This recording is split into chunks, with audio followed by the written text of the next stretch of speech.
ನಕಲಿ PhD ಆಯಿತು. ಈಗ ಅನಧಿಕೃತವಾಗಿ PhD ಪಡೆದು ವಂಚನೆ ಮಾಡಲಾಯ್ತಾ?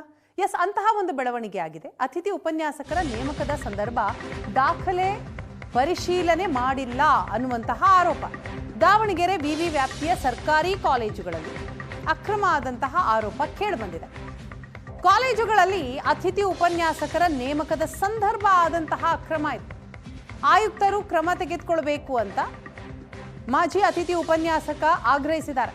ಪೂರ್ಣಕಾಲಿಕ PhD ಪ್ರವೇಶಾತಿಯ ಜೊತೆ ಸರ್ಕಾರಿ ಕಾಲೇಜಿನಲ್ಲಿ ಕೆಲಸ, ಸರ್ಕಾರಿ ವಿದ್ಯಾರ್ಥಿ ವೇತನ ಜೊತೆಗೆ ಸರ್ಕಾರಿ ವೇತನ ಪಡೆದಂತಹ ಆರೋಪ. ಮಹಿಳಾ ಕಾಲೇಜು ಅತಿಥಿ ಉಪನ್ಯಾಸಕ ಪ್ರವೀಣ್ ಕುಮಾರ್ CH, ಚಿತ್ರದುರ್ಗ ವಿಜ್ಞಾನ ಕಾಲೇಜು ಅತಿಥಿ ಉಪನ್ಯಾಸಕ ಮಾರುತೇಶ್ ಇವರ ವಿರುದ್ಧ ಆರೋಪ ಕೇಳಿಬಂದಿದೆ. ದಾವಣಗೆರೆಯ ಮಾಜಿ ಅತಿಥಿ ಉಪನ್ಯಾಸಕ ಮಲ್ಲಿಕಾರ್ಜುನ್ ಮಾಡಿದಂತಹ ಆರೋಪ ಇದು. ಕಾಲೇಜು ಶಿಕ್ಷಣ ಇಲಾಖೆ ಆಯುಕ್ತರಿಗೆ ದೂರು ನೀಡಿದ್ರೂ ಕೂಡ ಕ್ರಮ ಆಗಿಲ್ಲ ಅಂತ ಬೇಸರ ವ್ಯಕ್ತಪಡಿಸಿದ್ದಾರೆ.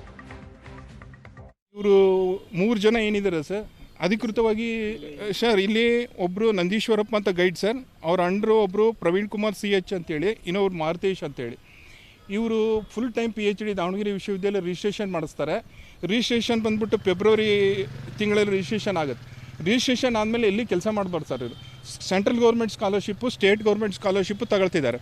ತಗೊಂಡಾದ್ಮೇಲೆ ಇಲ್ಲಿ ಸರ್ಕಾರಿ ಡಿಗ್ರಿ ಕಾಲೇಜಲ್ಲಿ 7 ತಿಂಗಳು ಕೆಲಸ ಮಾಡ್ತಾರೆ. ಅಲ್ಲಿ ಸಂಬಳ ತಗೊಂಡು ಇಲ್ಲಿ ಸಂಬಳ ತಗೊಳ್ತಾರೆ. ಆ PhD ಮುಗಿದ್ಮೇಲೆ ಮತ್ತೆ ಬಂದ್ಬಿಟ್ಟು ಗೆಸ್ಟ್ ಫ್ಯಾಕಲ್ಟಿಯಾಗಿ ಜಾಯ್ನ್ ಆಗ್ತಾರೆ. ಆ ಸರ್ವಿಸ್ ಅಕೌಂಟ್ ತಗೊಳ್ತಾರೆ. ಆ ಸರ್ವಿಸಿನ ಬಗ್ಗೆ